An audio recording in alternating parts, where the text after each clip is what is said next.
Welcome to another episode of Live Coding with RabbitWerks JavaScript. Tonight is episode 2 of the Vue Basics live coding series, and we're going to talk more in depth about the Vue instance and all about the awesome properties that we get to work with while using Vue.js. This is a series on the introduction to Vue.js. If you are familiar with that framework at all, then stay tuned. We'll get a little bit more knowledge of what's all going on inside the Vue instance and talk about what's going on as a whole with the framework. So we're just getting kind of some familiarity with the Vue instance and Vue components and basic working around building simple components and object using Vue. And we've just been doing a bunch of research in the last couple weeks, and so I can bring a bunch of information to you guys about how to use all this stuff. So coolly. Okay, so let's see, what am I forgetting? Music is brought to us by RabbitWerks Code Beats Spotify playlist. You can go check that out. The link is in the description. Go give that a follow if you like lo-fi hip-hop beats for coding. Good stuff on there. And that should be all we need to do. So let's say hi to everybody in the chat. Tonight we have Matthew. And it looks like he says first, question mark, LOL. So yeah, you are first.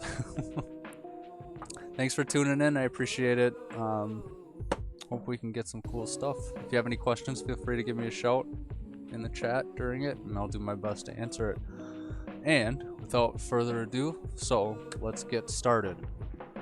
Alright, so basically last week where we were at, we just touched on some top level core concepts of Vue and what reactivity is, what a framework is, and how it compares to like React and stuff like that. So now in this episode we're going to take a little bit closer look of what exactly a Vue component or a Vue instance is. So as such, first thing we want to look at is we'll take a look and pull up this document, HTML document. Okay, so we have our app right here. This is our Vue instance, this whole thing inside the script tag. So we have a couple of different objects inside of this upper object of options that we pass into Vue.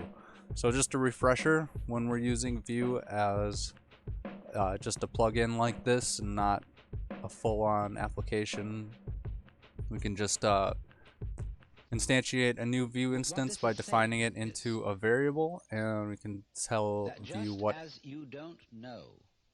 entry point we want it to be in for the application in our markup. So in this case we are targeting the ID of app, and then we also have our data, our computed properties, some watch properties, and some methods. So we're going to look through these a little bit closer and see what they do. And last week we talked a little bit about what the data object and what the computed properties are. Yeah, I can turn it up a little bit. Let's see. Try to. Is it an issue where the music is too loud? I really wish that OBS Studio and or YouTube had an output level on their streaming application stuff. It's really hard to figure out what my output level is on their end without actually just listening to it through the stream. So it's a challenge, but I will do my best to try and get that up on talk clear. Let's see if I can bring it up just a tad bit.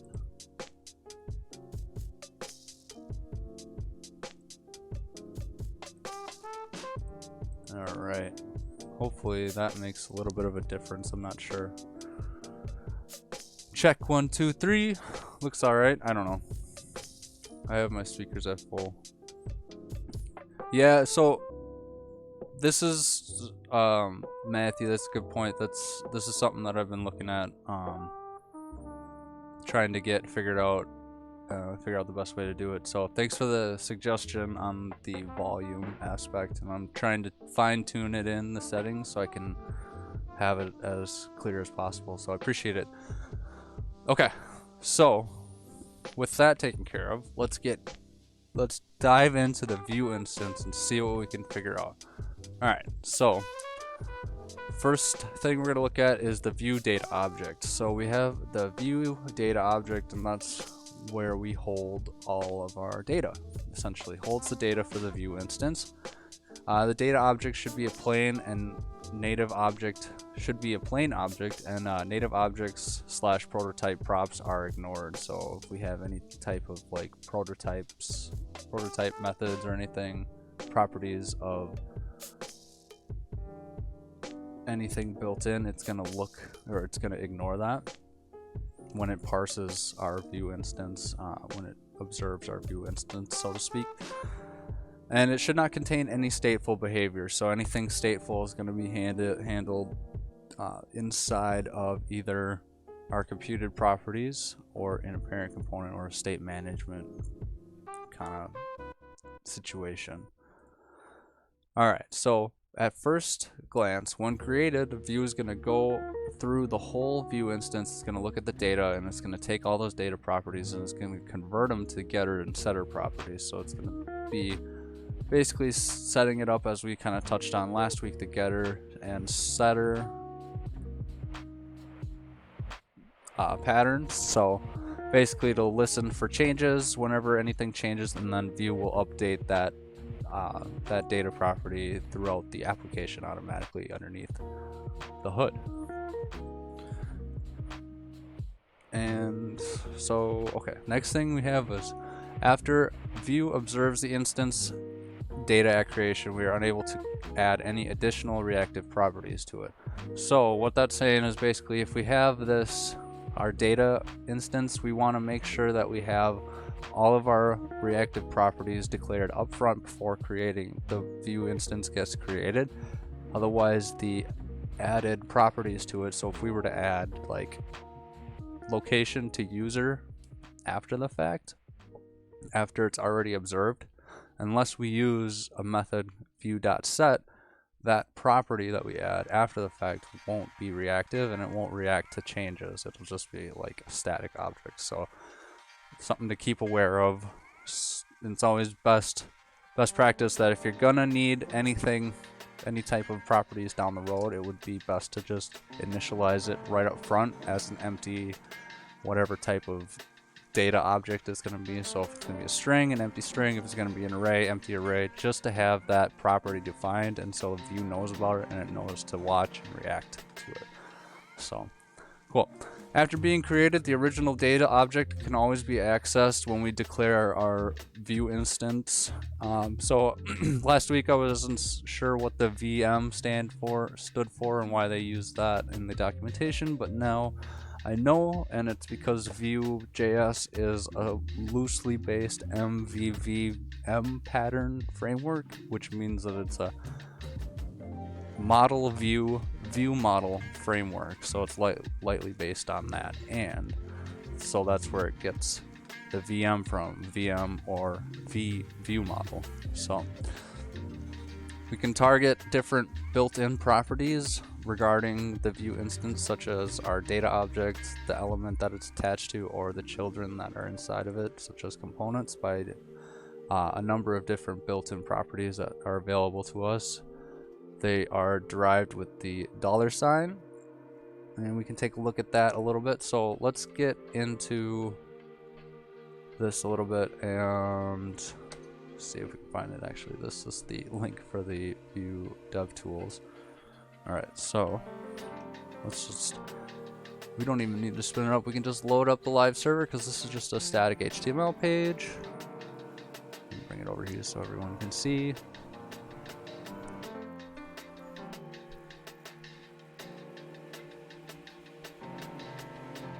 Alright, everything's going to be all squished up for a minute. And bring up the console. Cool. Now we got So we can always target our application or our Vue instance by calling it in the console like this. So you can see if I type in app, it pulls up the Vue instance. We can just enter that and open it up, take a look and see what's available to us. Alright, so you can see $children, $create element, that's the function that creates children elements inside of it, kind of stuff. $L is the element that it's the entry point for the Vue instance. Options, refs, root, scope slots, slots, all that good stuff. So there's a bunch of stuff in here that's pre-built that you can take a look at. It's also got all of our data properties and stuff on there as well.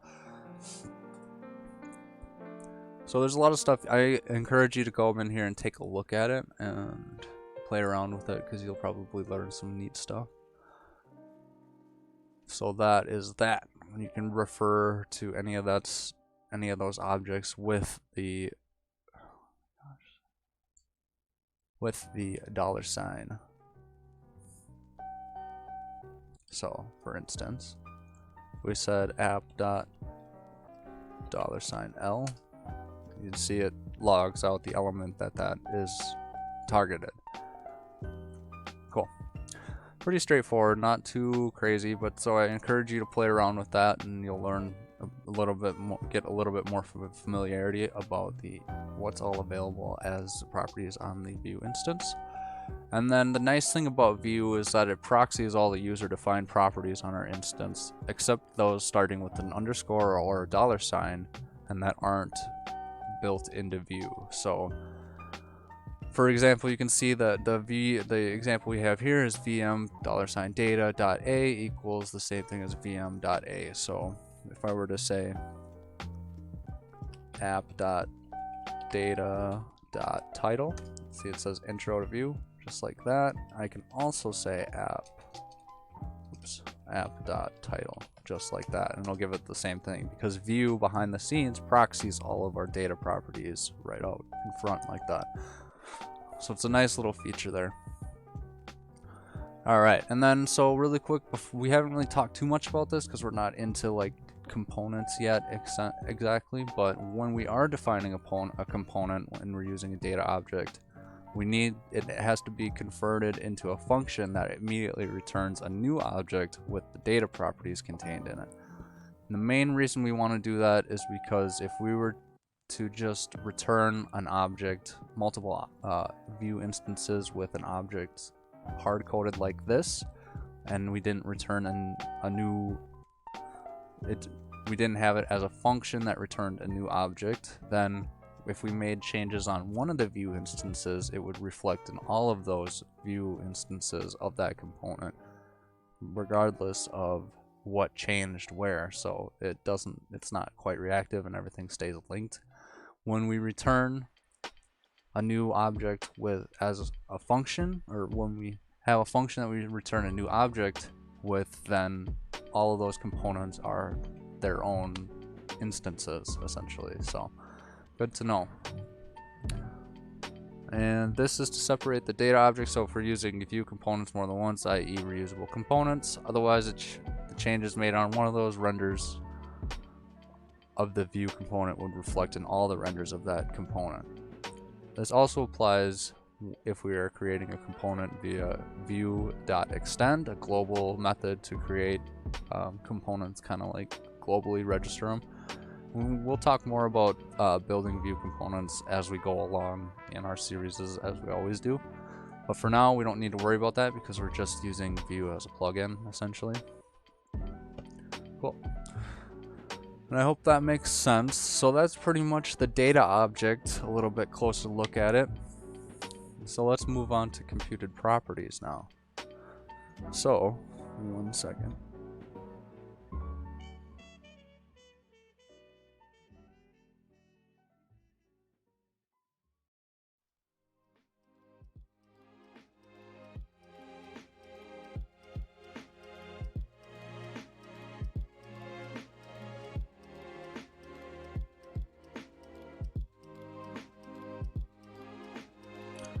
Okay, so computed properties, and this This README that I've written up is going to be available on my GitHub, on the GitHub repo for this project. If you want to check it out, all the links have different resources available to check out as far as the different topics that we're talking about as well.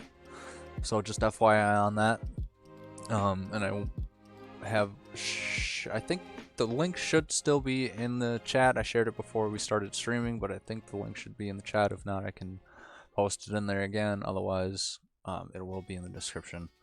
So, neato. Computed properties. Alright, essentially what we talked about last time, computed properties are essentially properties that get computed based on our reactive data properties and returns the new computed value as a new data property. So, computed properties are really good for doing computations and processing data for the Vue instance, and computed properties are also really good because they cache their returned values, which significantly reduces computational expenses. What I mean when I say that it caches its value is that Vue, every time one of its reactive dependencies changes, Vue, or any type of dependency changes, Vue is going to look and see if that value for the computed property has to change based on what reactive data properties have changed. And if it senses that it needs to be recalculated, then it'll run it. But if Vue senses that it doesn't need to be recalculated, that the value that was already calculated is still accurate and correct, then it will just hang on to that and plug that value in that's already cached. So you can see it significantly reduces computational expenses because you don't have to run stuff over and over again to get the same value just because it got triggered. So it's a really good benefit of using Vue for performance reasons.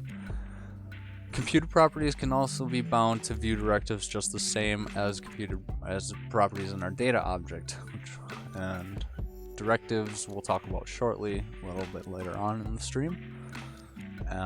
So essentially, a computed property, Vue looks at a computed property after it's evaluated as just like it would be a normal data property on our data object. So, computed property will only reevaluate when Vue detects that one of the computed property dependencies has changed.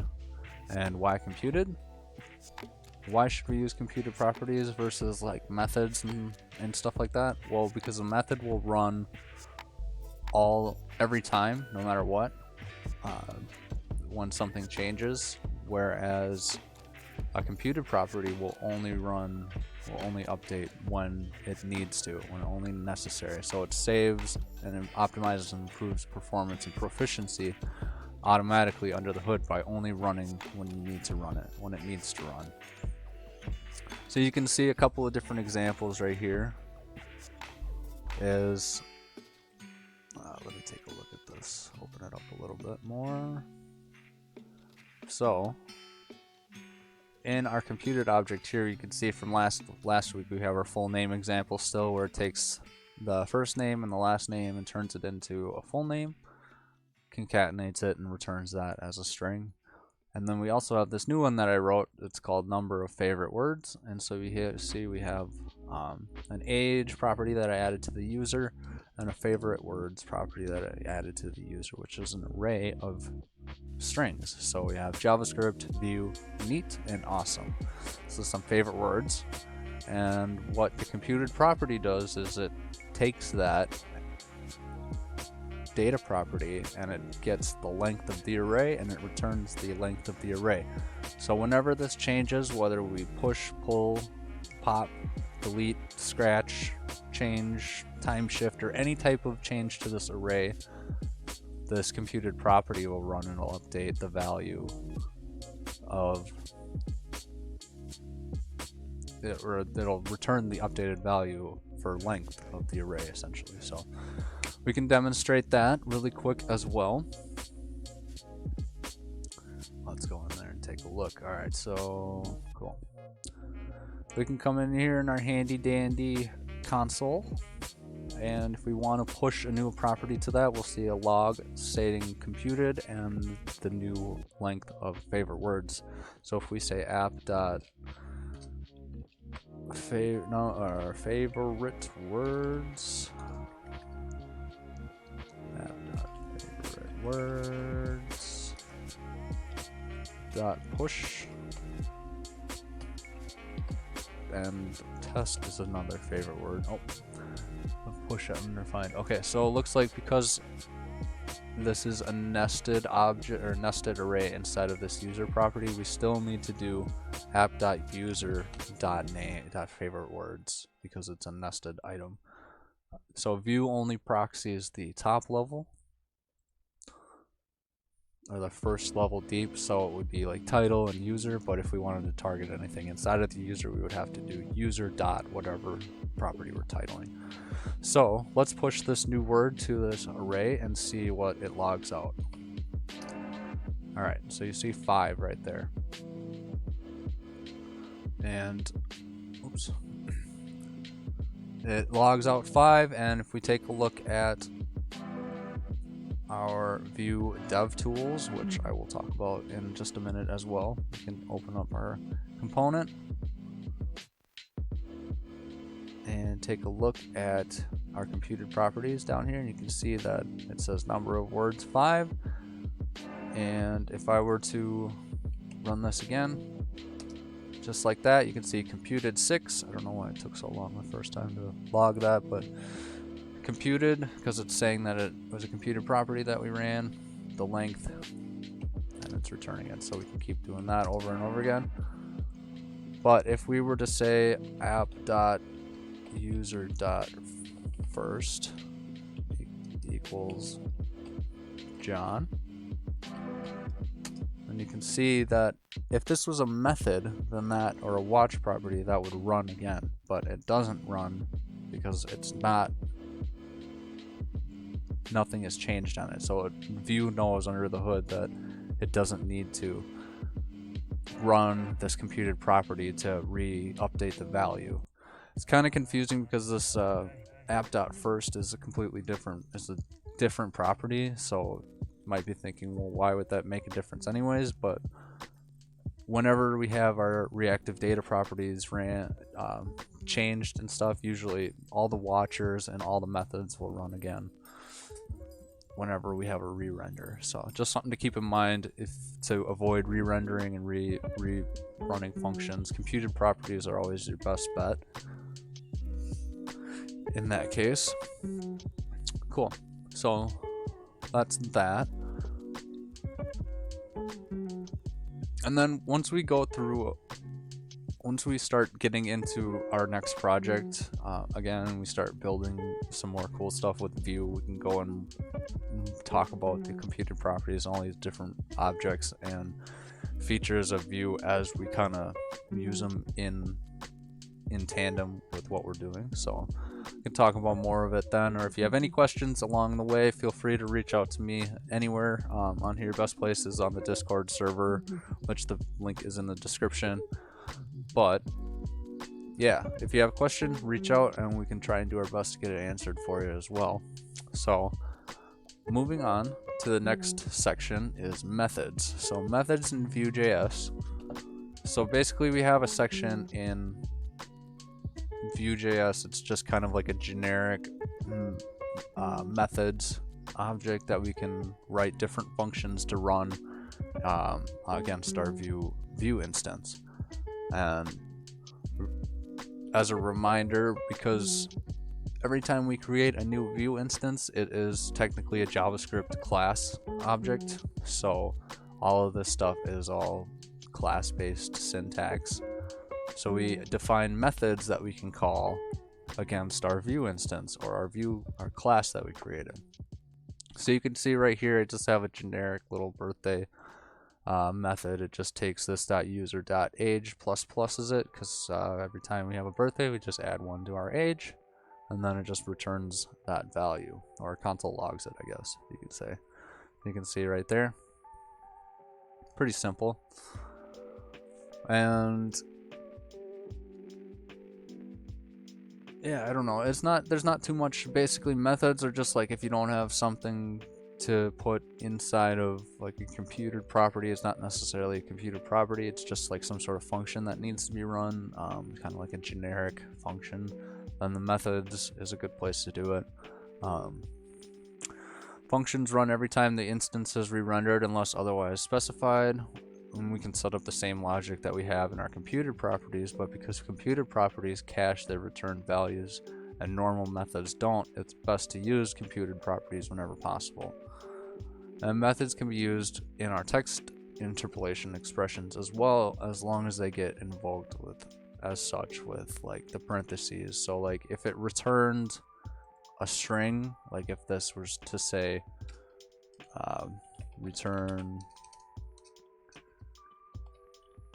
this dot user dot age, just like that, then we could actually just sit here and put this in right here like this.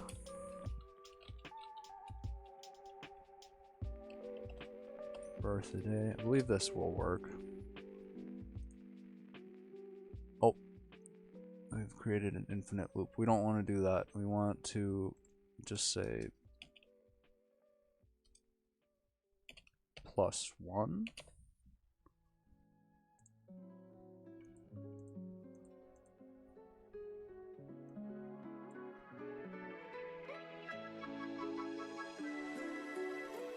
Okay, never mind. Don't listen to me about that. That would work in that case, but we're gonna go like this and use that. We can just say, instead of just doing a birthday like that, we can just type in age right here and not overcomplicate things. Oh, sorry. User.age. There we go. So if we click that, it should update. Neat. Okay. So, like always, things will happen and we'll always make mistakes and whatnot. So, take what you learn here at face value. And it's just basically the best, honestly, the best way to learn all of this stuff is to just do it, just to use it, and just to get familiarity with it. Because you might not be able to explain it to somebody right off the bat about what's going on and what you're doing, but you'll at least know in your head and kind of understand it when you look at it, and that's the first step into being able to get to the point where you can explain it. And still, just there's a lot of stuff to keep track of, so don't give up and keep going. All right, and make mistakes, that's important as well. Cool. So we have the next portion we're going to look at is watchers. So watchers are a little bit tricky. They're kind of like computed. They're like we're declaring a certain data property that we want to watch. So watch functions need to be named the name of the property that they are watching, i.e. data.name. Watchers would need to be called name in the property right there. And it looks like Matthew had a question in the chat. He said, so are computed watch and methods part of the Vue lifecycle? And that's a good question. So to answer that, no, they are not. These are different. These are different, basically constants of the Vue instance. And next week we'll be going over life cycles. But basically, in a nutshell, really quick, life cycles methods for Vue is during the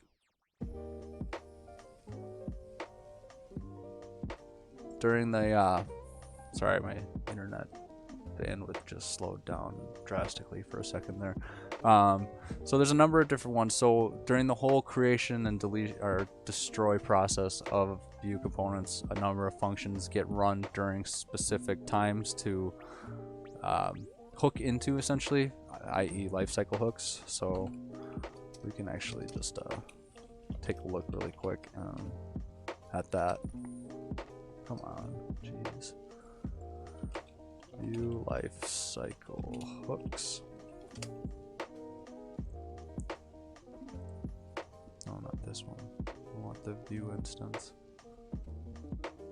Okay, so scroll all the way down here. We have instance lifecycle hooks. So we'll go more into detail about this a little bit probably next week as well. But basically, if you want to take a look at this diagram, basically when you instantiate a new view, it inits the events and the lifecycle method. So it calls before create at this point, and so it calls before create, and any of these before create, created, before mount, mounted, all that stuff, those are all functions that are already predefined that we can essentially hook into.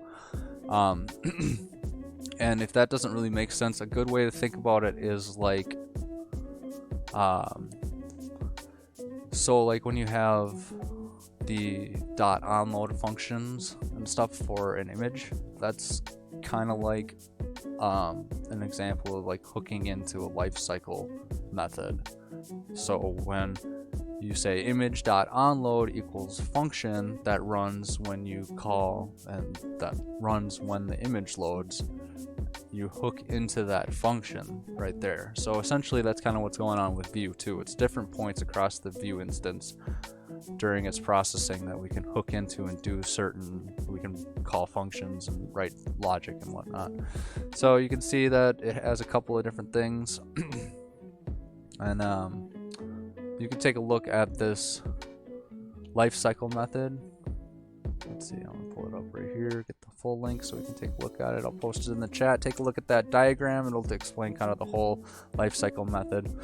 And yeah, Vue and React are very similar in a lot of ways, because Vue is based off of React in a lot of ways, based off of Angular 1 and React in a lot of different ways. So there are a lot of similarities like that, which makes it pretty easy to learn one versus the other and then pick up the other one. So cool. But we'll talk more about this later, probably next week in the stream. But for now, let's head back to Watchers. Thank you for the question, Matthew. Appreciate it. Good question. All right, so Watchers, they're kind of tricky. So basically, we're watching a data property, and whenever Vue detects that it has changed, it's going to run this function, or quote unquote a function, the watch, function that we have set up. So for right now, you can see basic example. I have this watch function set up for watching the title property to intro to Vue.js, and this all watch functions, watch properties get two values passed into them, available to access from Vue. And the first parameter that we can access is new value, which is the updated value, and the second parameter is the old value, which is the not updated value. And you can see that right now we're just basically in this function, when it changes, we console log the new value and we console log the old value. So let's take a look at that and see what it does. So we can say, if we were to say app.title and we change it to Vue Basics. Oh geez, let's just say Basics episode 02, just like that. And all right, cool. So you see that it ran the watch function for title, and you can see the new value, Vue Basics episode 2. Old value is intro to Vue. You see that it ran both of those things. So it's kind of helpful. If we wanted to do anything like any other type of logic in here, like perform an external API call with the value that we got updated with, this would be the place to do it, because watch properties run asynchronously, so it's always good for fetching external resources and stuff using watch property if you want. Otherwise, you can use computed properties as well. It's just that sometimes the rendering will be delayed dependent on how long it takes that resource to be fetched. So kind of a little tidbit there. So the title, that is you can see that the title is a top level data property, right? So that's cool. But what if we wanted to watch something like first, or the user, essentially? We wanted to watch for changes on our first name. So since that is a nested object, we have to do something a little bit differently using the watcher syntax. Alright, so let's see, we already talked about that.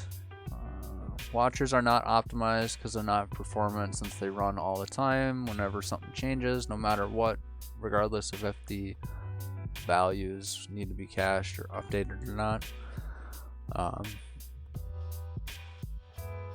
So right here, setting up a watcher on a data property that is an object requires a bit more setup.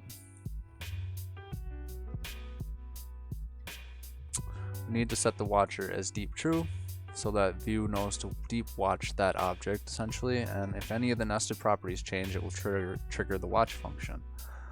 This will also require a handler function where we set the function body essentially. So you can see right here is this handler, and that's basically what this whole thing would be, is the handler, the function handler, but we're explicitly defining it this way because we want to set the watch as deep true so we can watch all the properties on here. So if we were to say console.log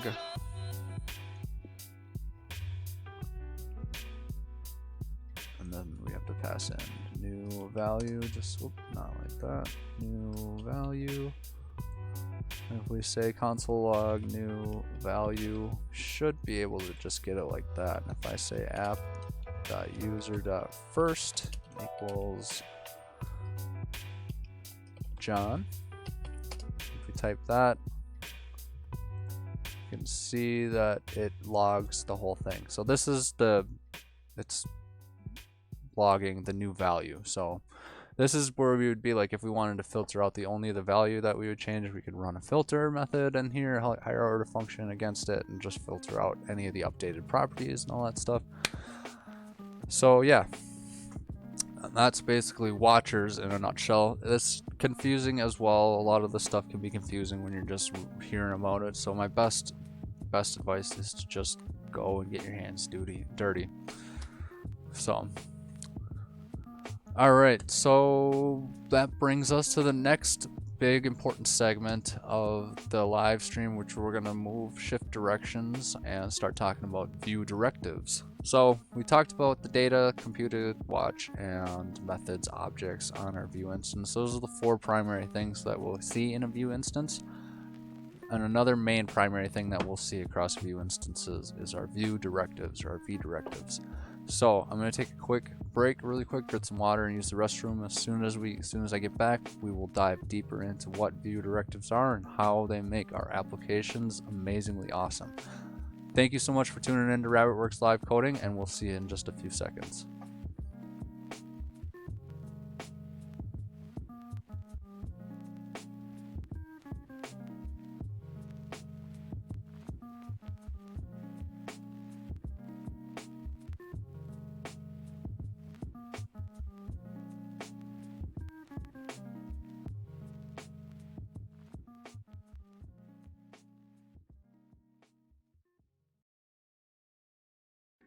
So busy, and all we were doing was making nice, delicious coffee on the street, no branding, on purpose no branding, because we didn't want any barriers. There was no door, no windows. People could walk into the espresso machine, see what we were doing.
And we're back. Thank you for your patience. It looks like I'm struggling with internet again tonight, so if there are any lagging and delays in the buffering of the stream, I do apologize. Looks like it's been pretty good so far though, so cool. Thank you so much for tuning in to live coding with RabbitWerks JavaScript, and we're gonna continue on. Go away alert. It's so annoying. Okay. My YouTube's alerts are just popping up. Okay, so Vue Directives. We can close this out for now, actually. What we want to look at is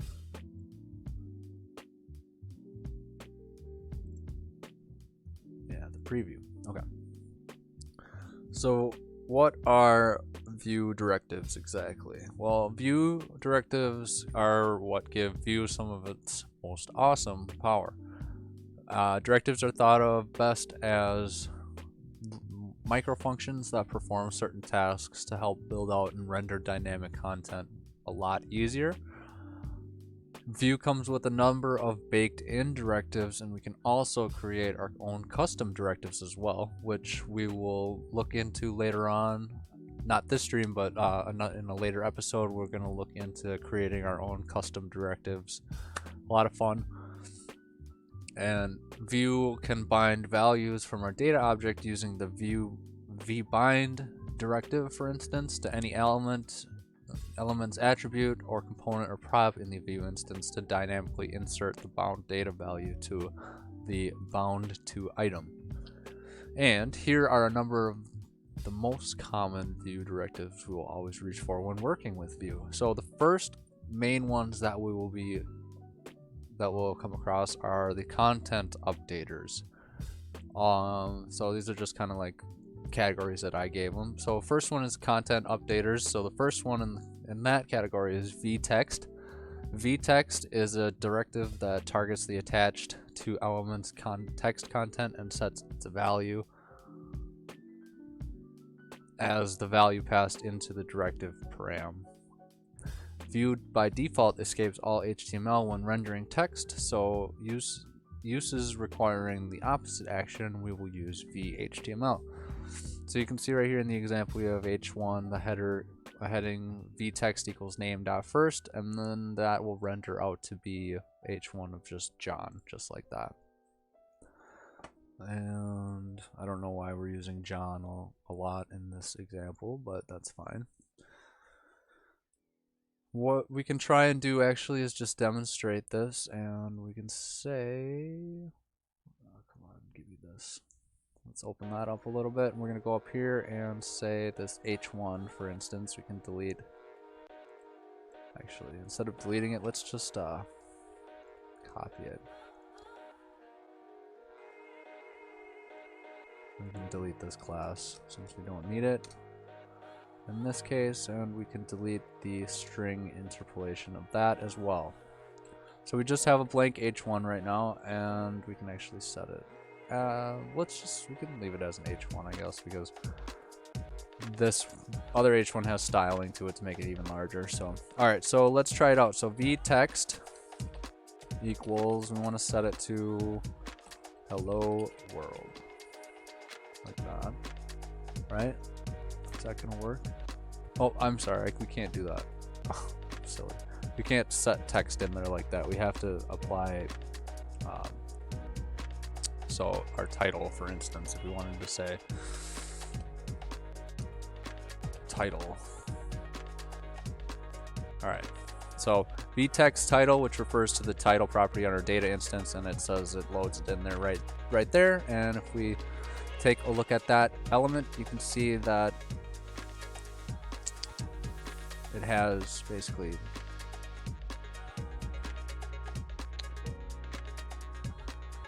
you can see right there intro to Vue, it has it added in as the text content for it. So I want to see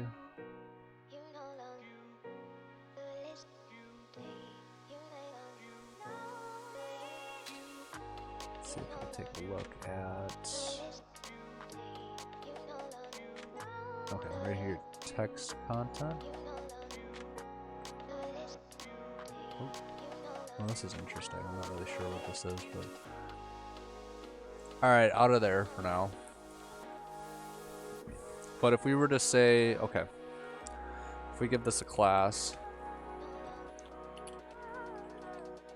header, just like that, and we come in here and we say header, or it's const header equals document dot get, or no, not get, we want to use query selector dot header, just like that. And so if we say header dot text content, you can see right there it says intro to Vue. Okay, that was my main point, is that it targets the text content and it updates that attribute. Cool. So next thing we want to look at, that's awesome, but I mean there's a lot of different ways to do it. That's just a really basic example of something you can do with a directive. The next one that's similar to vtext is vhtml. It kind of works similarly as the text content, but instead of the text content, it targets the inner HTML attribute. So this is actually so parses full HTML and renders it as it would normally render HTML. And if HTML is provided to anything other than vhtml, it'll just end up rendering it as a plain text string. But when we use it with vhtml, it renders it as HTML. For using this Vue directive, we have to be really careful that we're not leaving this directive to sources, input sources from users and whatnot.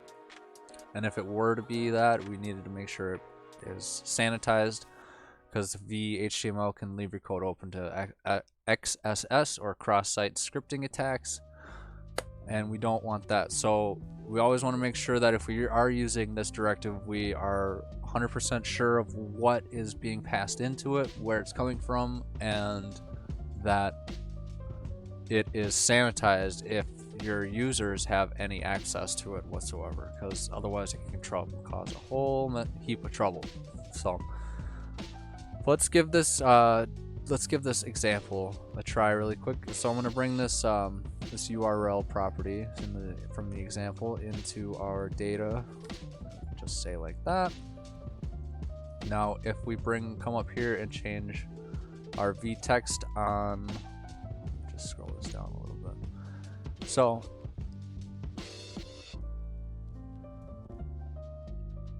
if we change, I'm sorry, lost my train of thought for a second.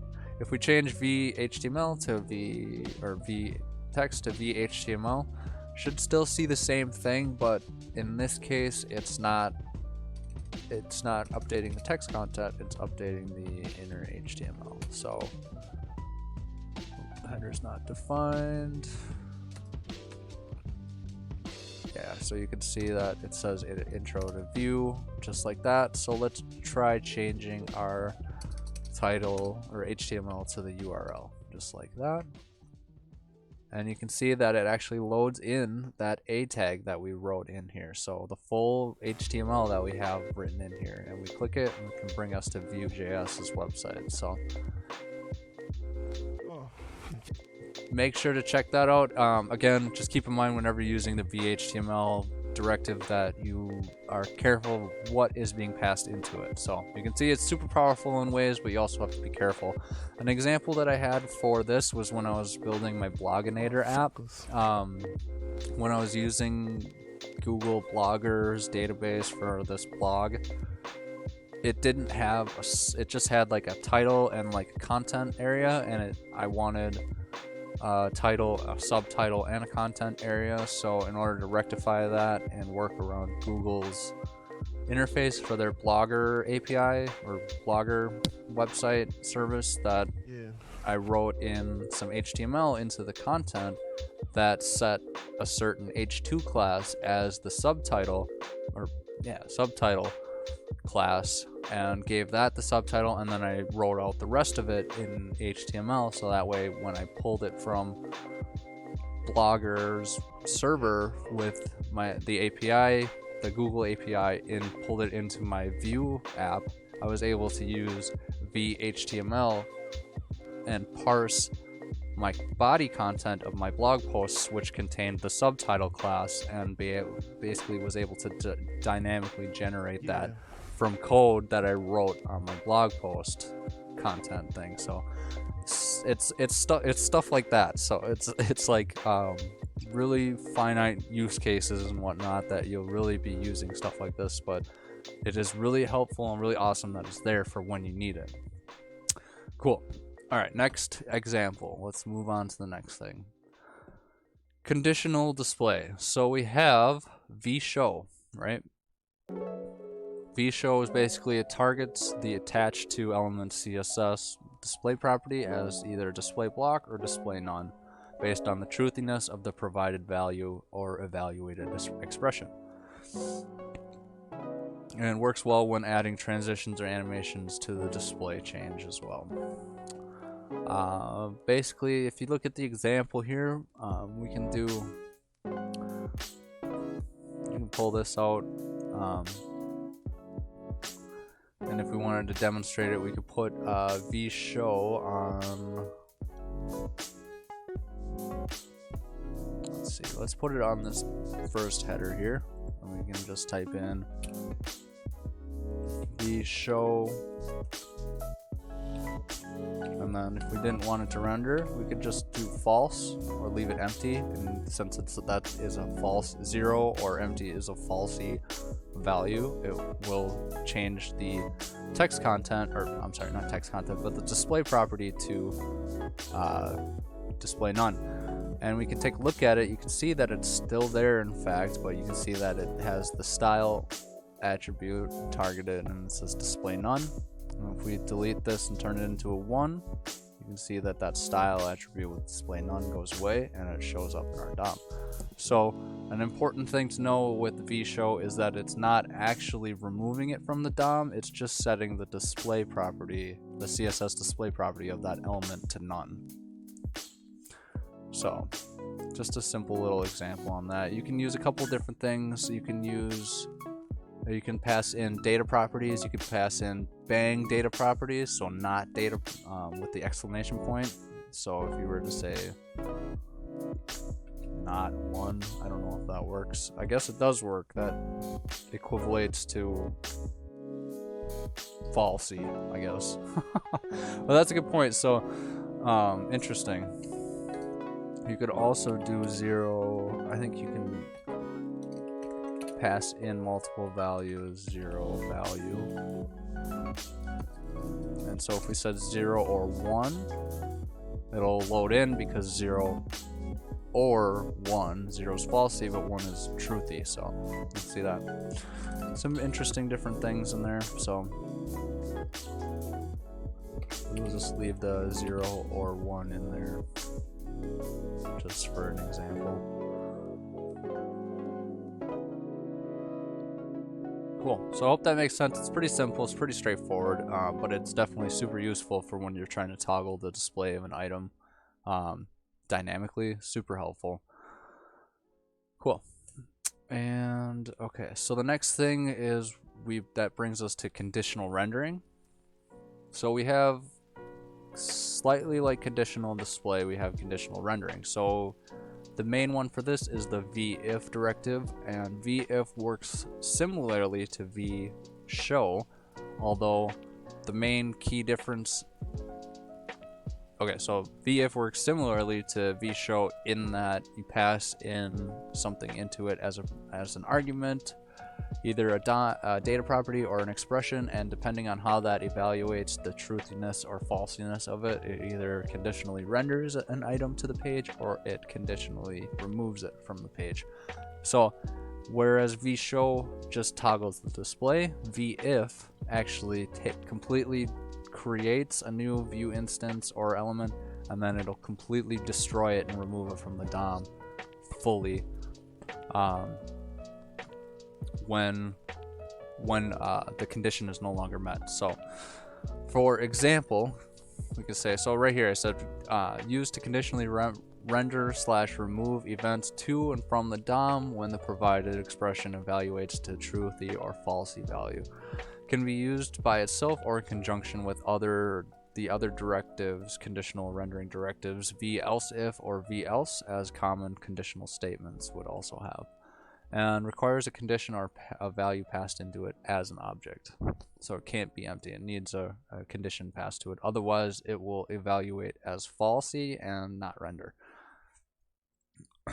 So v-else-if. So if you're familiar with conditional statements in JavaScript or programming in general, you know that there's an if, else-if, and an else statement. So these three Vue directives are essentially the Vue equivalents of those conditional statements for rendering elements. So we have the v-else-if. So if, as with vanilla JS conditionals, else-if is the optional secondary part of the conditional statement, which Vue has harnessed in its own way. Available in Vue 2.6.0 plus, so anything 2.5 or lower doesn't have Vue v-else-if in it, so just make sure you update your frameworks, kids.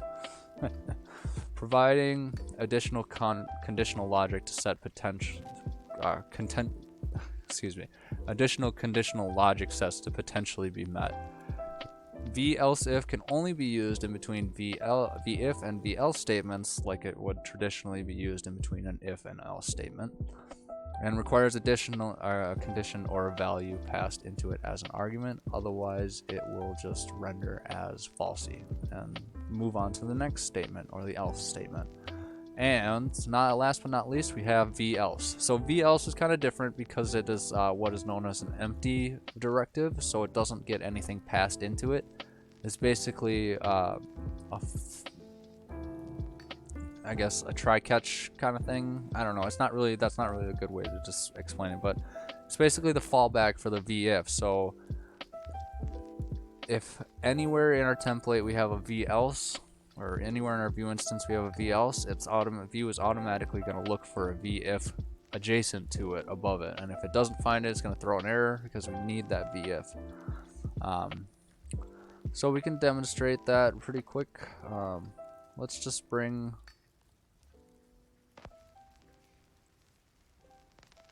this stuff in to our example. Let's give ourselves an HR here.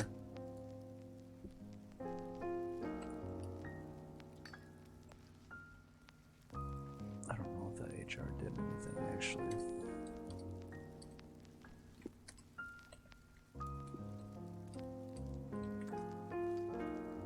Alright, we're just gonna give ourselves a little bit of space here. Alright, so we're getting some errors because we need to define these properties on our Vue instance. So we will say is new user, and that will be false since I am in fact a returning user, and is admin will be true because I am in fact an admin. So you can see right there, it already is conditionally rendering it just by copying it in. Let me just fix this really quick. Give it a little bit more room to read. Sorry, everything is so squished in here. Hope it's easy enough to read. It's kind of squished, but alright, you can see right here it says welcome back, boss. So if I were to change this admin property to false, it'll switch to welcome back user. So let's take a look at these. So we have v-if, v-else-if, and v-else. So v-if, it's checking if is not, if I am not, is, okay. It's hard to explain when you're talking in like Boolean logic and stuff. So if is not new user and is admin, then we're going to display this first heading, or we're going to render this first h1. And so the next part of it is the v-else-if. If is not new user and is not admin, welcome, we'll display this one that says h1 that says welcome back user. And if none of those conditions are met, then we will just display the v-else, which is the fall to kind of conditional, and it'll just say welcome new user. So if I say, we could also just use a v else if and just say is new user, but since there aren't any more options, we can just fall back to this as our final default value. So if we switch is new user to true, then we'll say welcome new user. Cool. So just as simple as that, not too much going on there, not too much crazy stuff. And you know what? What we're going to do is take this class off of this first stage one because it's getting so big. Alright, cool.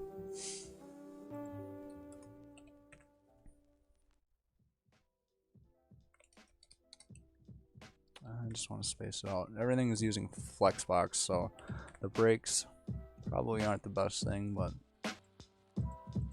that's alright. And we'll put this button above the breaks, just like that.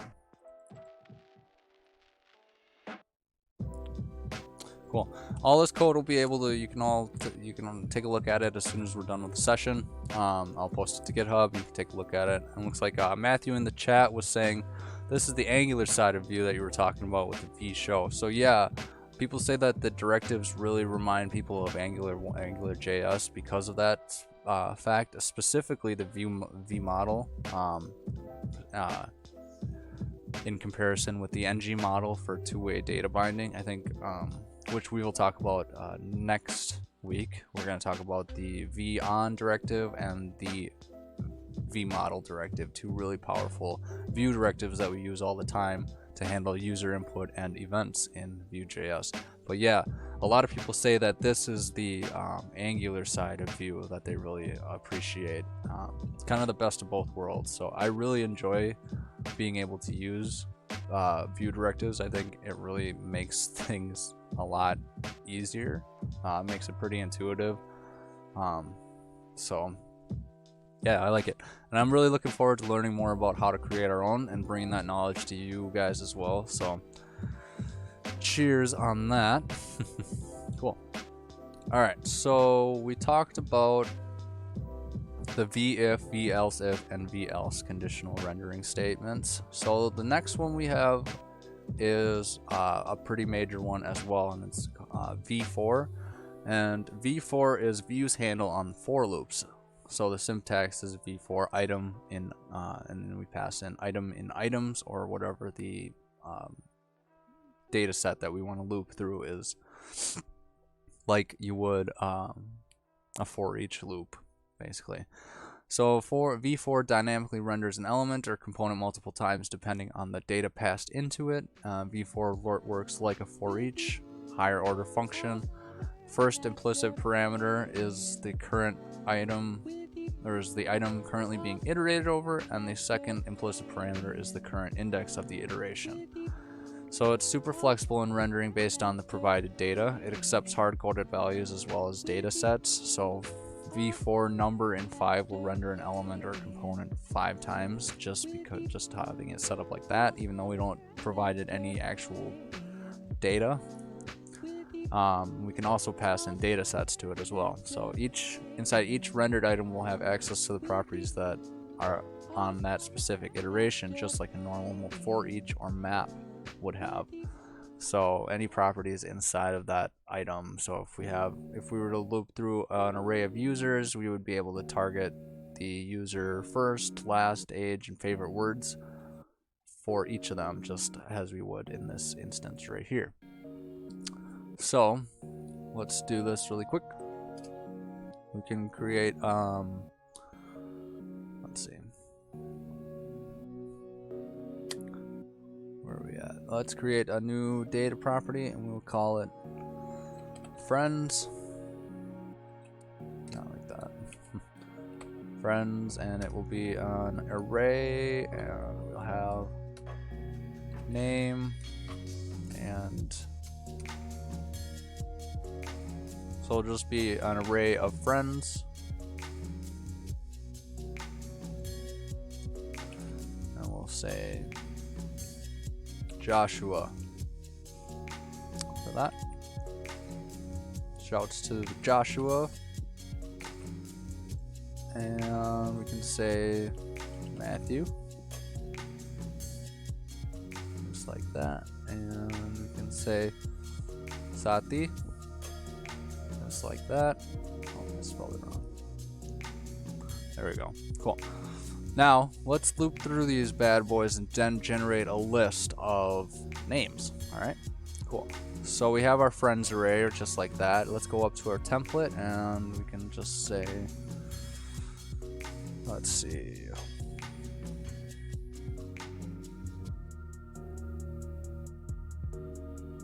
So we'll say an unordered list, and I just want to give it a class of friends, just like that. And then really quick, I want to target. We have our main in there. I just want to give it a little bit of a color so we can see it. So really quick, I'm going to put it target our friends class and just give it a background color of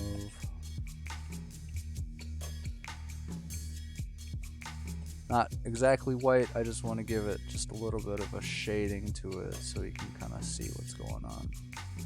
And we want to give it margin of 2 rem. Okay.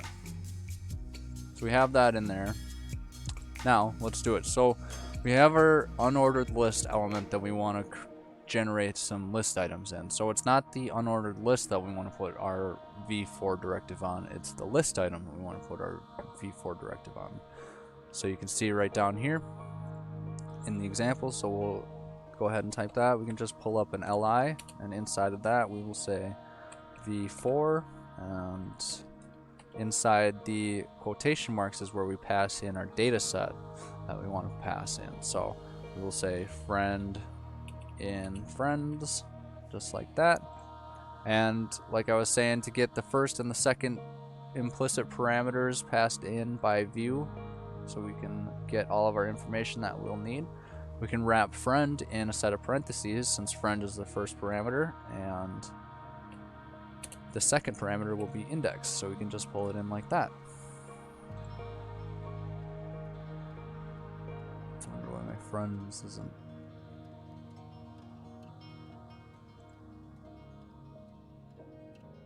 It's not loading that class.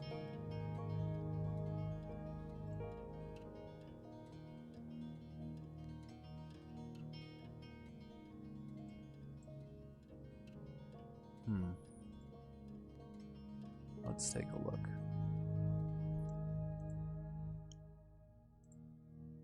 Oh, because there's no, it doesn't have any width yet. Okay. Let's bring that back up. Silly. Bring that back up to a light gray, and let's give ourselves some stuff here. Okay, so inside of this li, we can generate or design what we want it to render. So we can do whatever we want in here, and it can render as whatever way we want, and it'll do it multiple times depending on how many times we're iterating over the data set that we pass in. So in this case, we just want two things. I want to pull in the index, and we could just do an ordered list if we wanted to do that, but I'm just trying to demonstrate that we can pull the index in like that. And we'll just say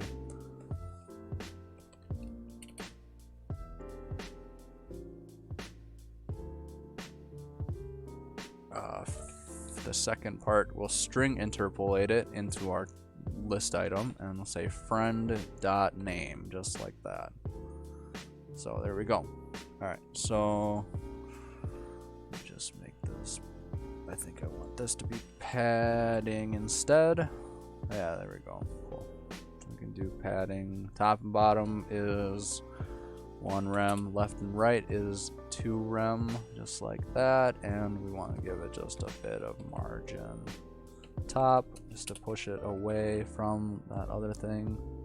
Cool. Now you can see that we have our Nito Toledo things in there. So, and you can see that it generates the list items as it would as we have it in our example here. So, pretty neat. And technically they're not spans because we didn't write them into spans, but we could just wrap these items inside of a span like so. And it's not going to do anything really because the span is an inline text thing. There's an inline element. But just to demonstrate that we have exactly what we wanted there, you can see. Cool. So that's basically what a v4 is, and if we wanted to do something like number in 10, we can just say hello and world. That should loop through 10 times just like that. So you can do that as well if you just have like a component that you want to generate a bunch of times, or for whatever reason, that's also an option. But you can see that it doesn't give us any availability to what we can do inside of it as much, and it just is going to re-render this a bunch of times. So it's not necessarily dynamic that way, but it is an option. So let's just undo that. Cool. Neato Toledo. Alright, so what's the next thing on our list? Alright, so the last thing we're going to cover tonight before we get going, I know that we're over my goal of hour streams for this live coding series, but that's alright.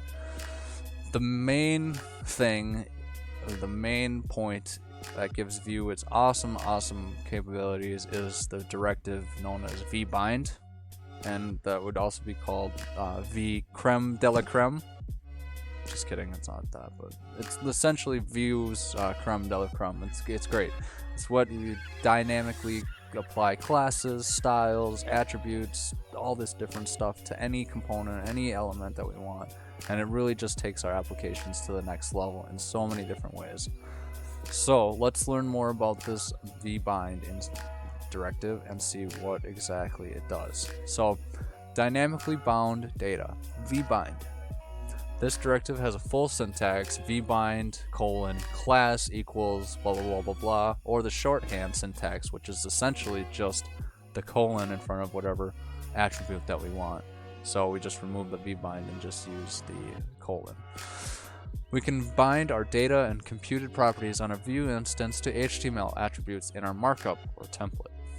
We can even pass a method into the attribute as long as whatever we pass into it evaluates out to be a string. And that's important. Everything that we pass in there has to be evaluated into a string by the end of it. Alright, so this allows us to dynamically update the values passed into the attributes whenever the data changes or functions run. So HTML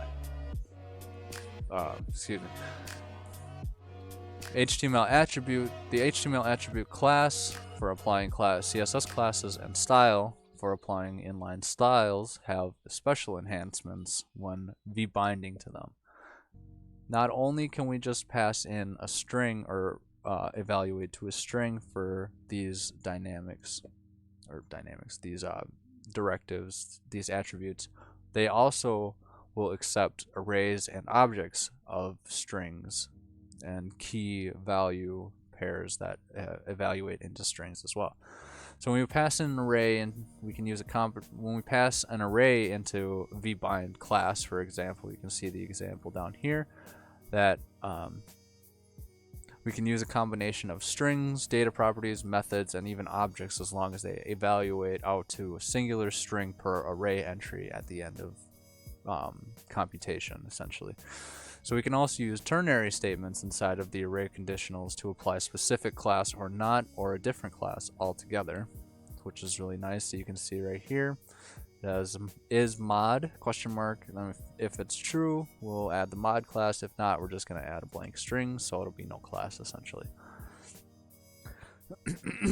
Multiple ternary statements inside the array can become overly verbose, so it's best to use only one and switch to an object where the classes are being applied based on truthiness of the value assigned to that property if you have more than one. And then so in the example below, we have a normal string for the first entry, a data property for the second entry. We can scroll down here so you can take a look. So data property for the second entry. You can see right here, it applies the class of beginner to it. And then an object, which basically evaluates whether the user is active or not, and if it is, it applies the active class to it. And the ternary, so if checks and see if user is mod. If it is, it'll add the mod class. If not, it'll add a blank string, so no class. So you can see that this is an array of all different types of properties that we can apply to our class attribute, and they're all valid. So something to keep in mind, you can mix and match them and stuff, and it really gives you a lot of customizability and really gives you some abilities to do some really neat stuff. Control over different things that you wouldn't normally have as much finite control over without writing a bunch of, maintenance code and stuff to be able to do stuff like this. So that's passing an array in. When we pass an object in, it's similar, but we can use key value object syntax to conditionally apply classes based on the values of the keys. So a good way to do this is we can just create a class object as a computed property, or we can create it inline if we want and just have a number of different properties that will evaluate out to strings at the end. So you can see the first one is active, and it depends on, it'll be applied whether or not is active is true or not. Same thing with the moderator, it'll apply if is mod is true or not. And then for this one, you can see it's in quotes, but that is just because it the key in this case is a hyphenated text success, which isn't valid in JavaScript. So in order to use that validly, we have to wrap it in quotes, but that's all that is saying. And then that is also being applied conditionally whether user is active or not.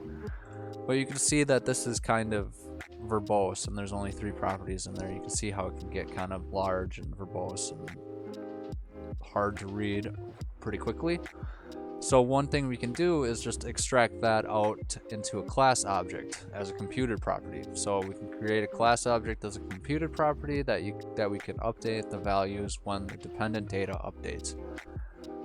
And then so it'll run, reevaluate, and re-render and update the template and our markup and all that stuff based on our class object as well. So we can then just apply the class object as a singular entry in the bound class attribute, which will clean up our code a lot, help it to be more readable, all that stuff.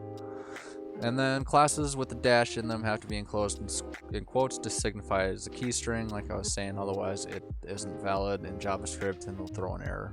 This camel case isn't valid in JavaScript's keys and variables and all that stuff.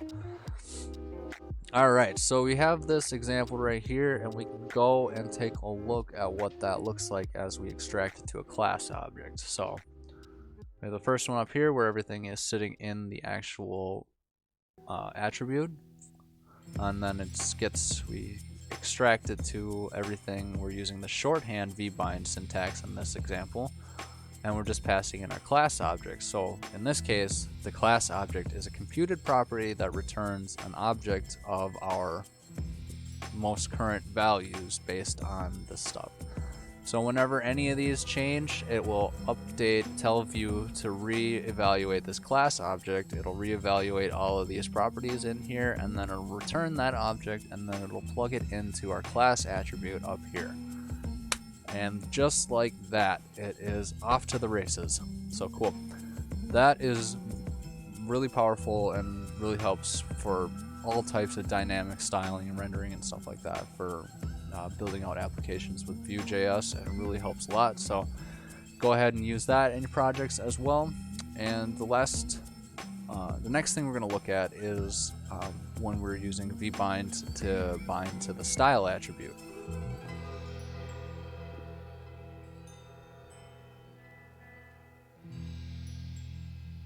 Okay, so vbind it works similarly to binding to the class attribute. Only difference is instead of applying class names, which trigger CSS rules, we just essentially use data and inline styles to evaluate and apply key value CSS properties inline. Both the key and the value can be hard-coded or dynamic as long as the end result in this is a valid CSS property. And Vue binding to the style attribute gives us the ability to adjust styles that would not be practical to adjust using classes, so more finite control.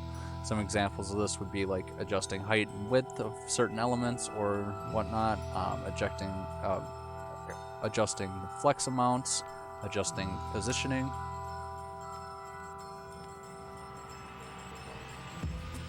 And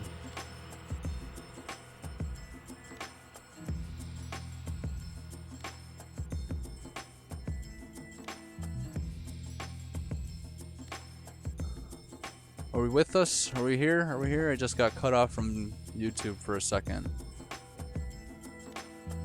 Everything okay?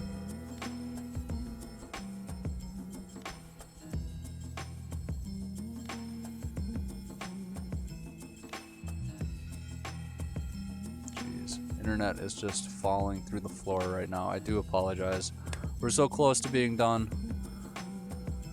Okay.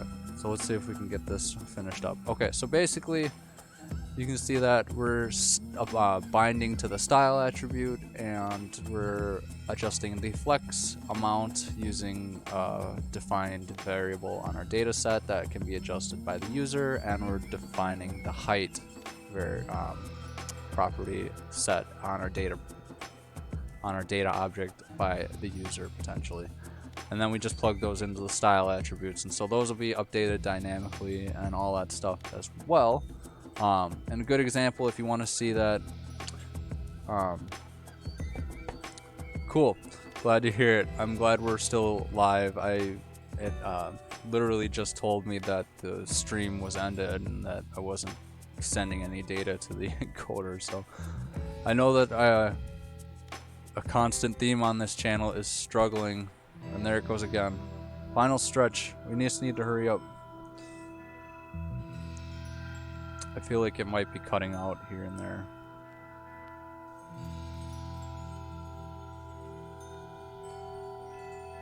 Okay. Yeah, it is deteriorating quickly. So, last thing we're going to talk about, and we can cover the V binding styles next week when we get better internet again built up. But and we'll also talk about events and inputs using VOn and vModel. We're going to go in depth about that as well. And so the last thing I wanted to talk about really quick is just the, you might have seen on previous streams, the Vue developer tools that I use. So I have the link in the README, and I will have the link in the chat as well, or the description as well. So basically, it's a Chrome extension that gives us Vue.js developer tools for debugging Vue projects and whatnot. So you can see right here, basically this is the front, and it actually just got a few different updates to it. So we have component tree, our Vuex state store that we can look at. If we have Vuex applied, we can log events and record them. If we have any routing set up, we can look at our routes and history. We don't have any of that set up right now. We can look at performance and start benchmarks, which is a new feature, which is really cool. And we can also adjust some settings too. So they have, looks like, a light and a dark theme. So they're really revamping it and really putting in some good work on the dev tools, and it really helps. But the main thing is that we get all this information. Let me zoom in just a tad bit so we can read it a little better for everyone. We get to look at our Vue instances firsthand without having to like navigate through the console logs and whatnot, and like the actual rendered HTML. Because when we start to get into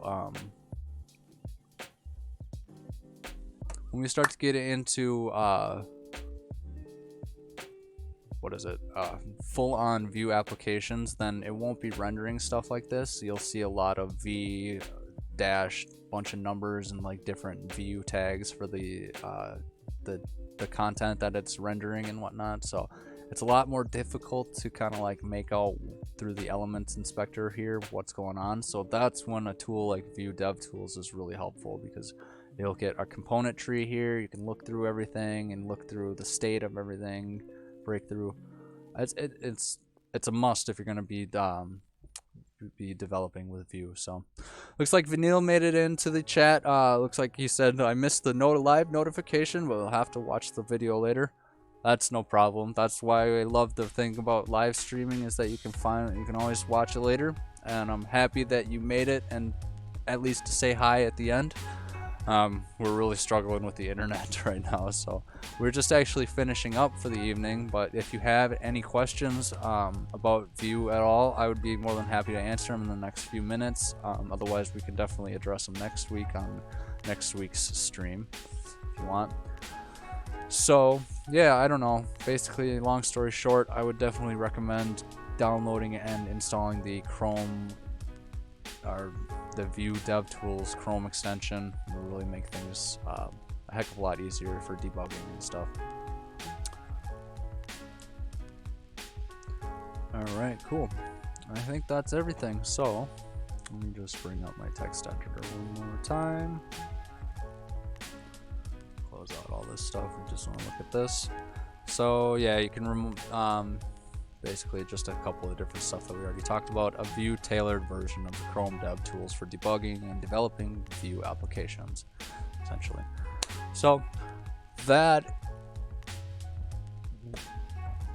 being said, I think that's going to end tonight's live streaming session. I know it was not so much coding the last couple of sessions, but it's more so informative and just kind of going through the basics and breaking things down and explaining them. All of this, all of my notes and all of my documentation that I wrote over the last week or so will be available on GitHub if you want to check it out as well. So feel free to take a look at that. Take a look at the full project. You can see they will have a start and end branch for each live stream session, so you can kind of take a look and see what we're doing and go along with the changes as well. And my best piece of advice for anybody that's aspiring to get into Vue and get coding with it is to just download the script file or copy the CDN link and just throw it into your projects and just start using it, because that's honestly the best way you're going to get familiar with it. And it's the great thing about Vue is that you can use as much or as little as you want, versus something like React or Angular where you have to build a React application. You can't just use a React component inside of like a regular static HTML website or something like that, just to give a little bit more dynamability. At least that's to my knowledge. I don't think you can just plug in React like you can Vue, so that's one of the great things about it. So yeah, if you have any questions, feel free to jot them down, send them to me on Discord, send them to me anywhere you can get a hold of me, make a comment, and we'll get to answering them. So I'm gonna get going because the internet is just falling apart right now. So before we lose any more connectivity, I just wanted to say thank you so much to everybody who tuned in to another episode of Live Coding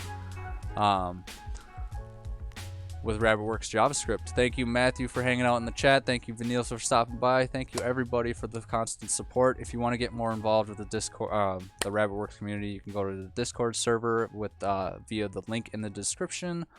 And I'll probably get started on a new round of RabbitWerks dev sticker giveaways if anybody is interested in that. But I want to get a few people in the set up for a mailing list. Well, not mailing list, but I want to get a number of people gathered before we get that round started.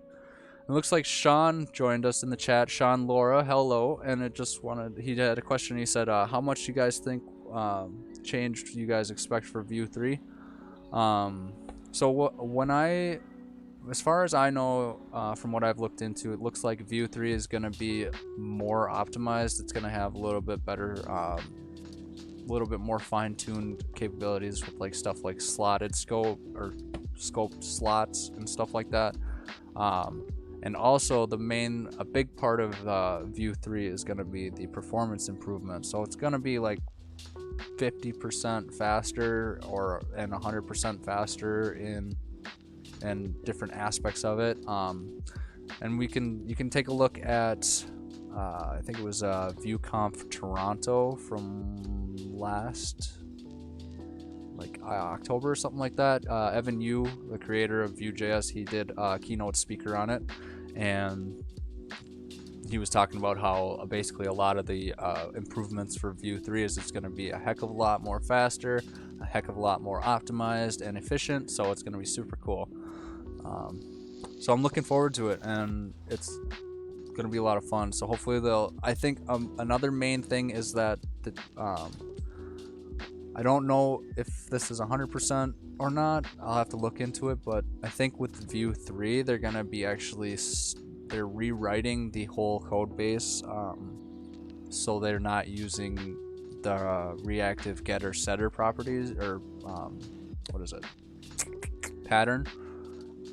I believe that they're going to be switching over to full proxying and observables and stuff with Vue 3, so it'll be a lot more efficient, and it's not necessarily like the get set pattern, because that's not 100% like observably reactive like we want it to. There's a lot that goes on behind the scenes to make sure all of that stuff happen.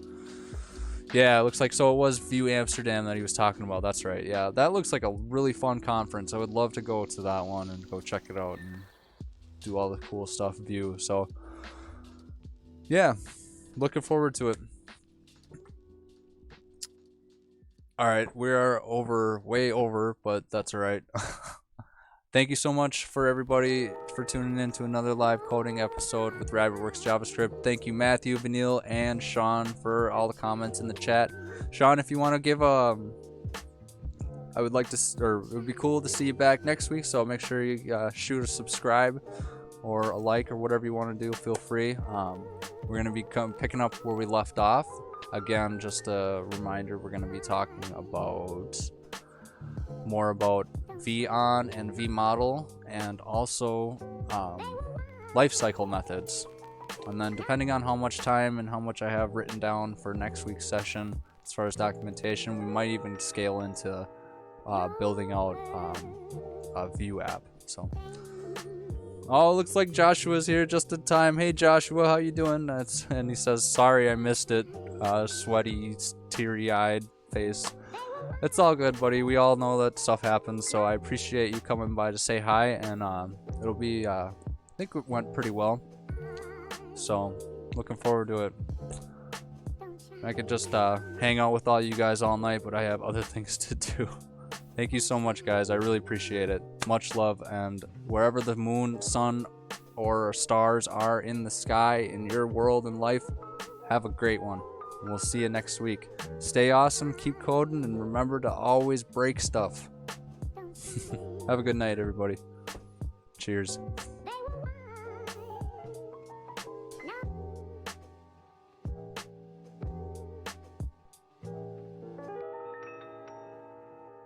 Your